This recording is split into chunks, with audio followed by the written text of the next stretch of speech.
In this video, I'm going to teach you how to get more distance with your driver. I see so many golfers making these simple errors, literally just costing them yards. As someone now who's chasing distance and people are watching me trying to chase distance, I wish I knew these things when I was a young amateur golfer. It would have completely transformed my game. If you find yourself losing distance, or you're being outdriven by your mates, or you feel you just don't get enough out of what you put in, you need to do these things. One, you need to understand how to use your body in a way that gives you more power. And you're going to need to feel how to get these movements out and apply them to the ball. And then you're going to have to trust the way I'm going to show you how to turn your body to make sure you maximize your potential and stop leaking those precious yards. And then it's going to be problem solved. So issue number one, this is so common amongst golfers, and even though we're all going to move differently, we're all going to have different limitations, most golfers I see can improve these ideas. And we're talking about the epidemic of golfers with their driver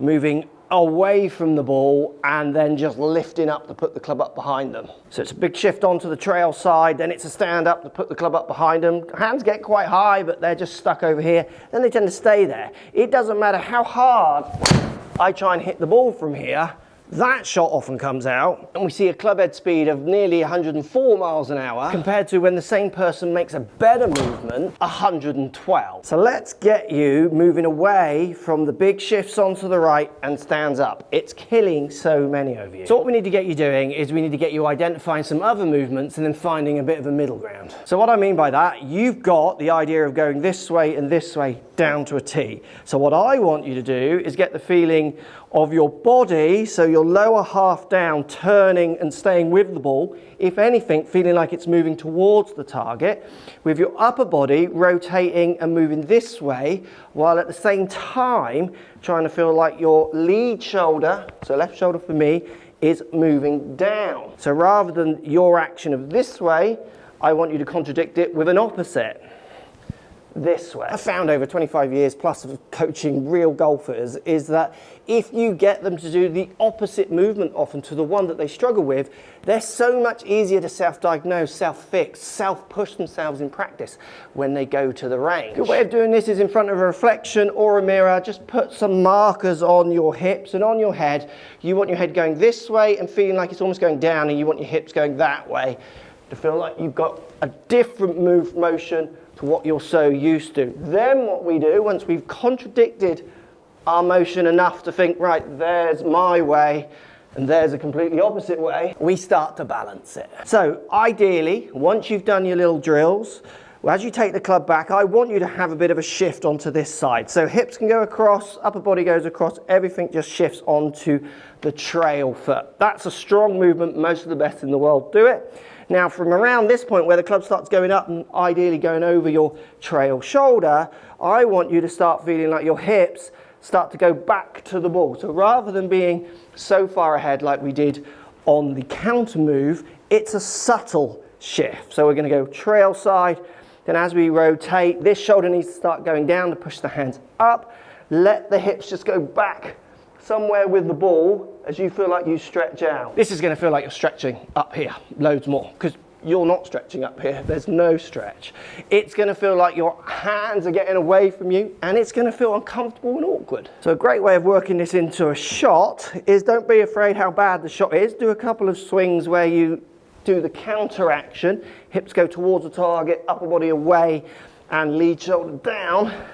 And just try and hit a couple of shots that way. And see what happens. Like, there you go, complete sky, because I'm countering a movement. So once I've done a couple of them, I'm then going to do it in a more subtle way rather than the real aggressive way. So I'm going to feel that I shift onto my trail side, and then as I start turning the lead shoulder down, remember it's going to go under my chin rather than push my chin up. I'm going to just center my hips a little bit more rather than loads. Try and find that balance. This action, for so many golfers, honestly, it transforms the use of their body into applying more energy to the ball. And they are like, whoa, that's gone further. It's just at the start they hit a few bad strikes. Some people get scared and run back the old way. This is where you need to take this to the range and practice it. And back to that trust idea. Just trust that it's going to come through when your body slightly starts to, and your brain works out exactly where every part is going. Right, tip number 2 to try and get rid again of the sway lifts, we're going to do a one-arm drill. This is something I use personally. I have a tendency to try and hit every fairway in the world, scared to go fast, and I keep everything really close to me and just kind of like a pitch shot, just pad it out there. When I was younger, that worked. I had good results, but as everyone became adults and people were hitting it further, I'm just left behind. So the drill I use, and I want you to practice it, again, don't be afraid to let your hips just bump onto the right side, then turn back to somewhere in the middle with your pressures and your feeling in the ground. But I'm going to go just with my lead hand. I'm trying to put my hand as far and high back here as I possibly can. So like right up into this corner, like I'm going to try and touch as lights up there as much as possible. But I'm not going to do it by standing up to get up there. I'm still going to try and get this trail shoulder, or lead shoulder, sorry, to move down under my chin. Still recentering with the lower half, and I am properly stretching out. Now, I really start to feel it in here. This is where I totally start feeling it down here. And just a little word of advice for everyone, the fitter you stay in your body, these changes are so much easier, because as you start stretching and pulling on your body loads more, you're going to find that it's going to cry out for a little bit of help.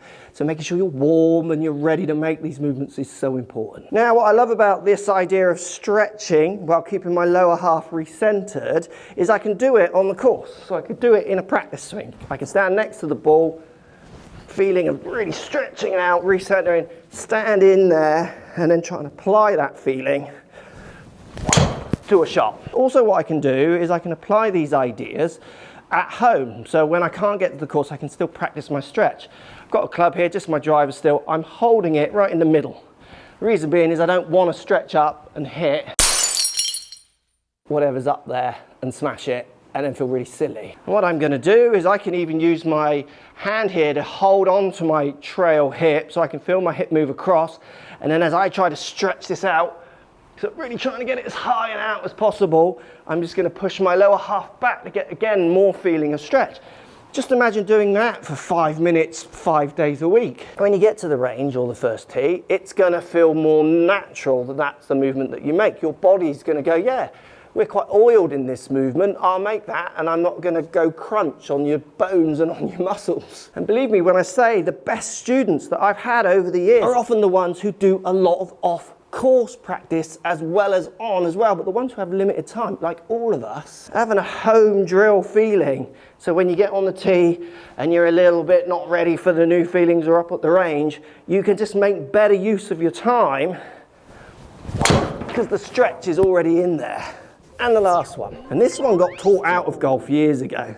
It's very strange. So if you look at Jack Nicklaus, Tom Weiskopf, Tom Watson, Nick Faldo before he changed his swing, they all did these things. So I'm saying I want you to try and get some stretch as you basically feel like you're staying down more, so you're not just kind of stretching up with everything.